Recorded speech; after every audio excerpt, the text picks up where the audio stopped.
सर्वमङ्गलमाङ्गल्ये शिवे सर्वार्थसाधिके शरण्ये त्र्यम्बके देवी नारायणि नमोऽस्तुते।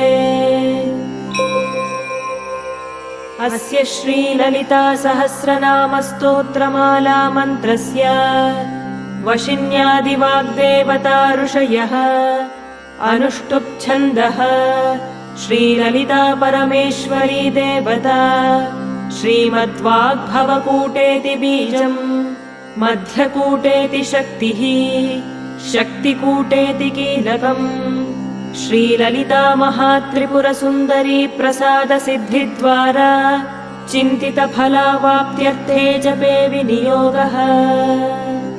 ध्यानम्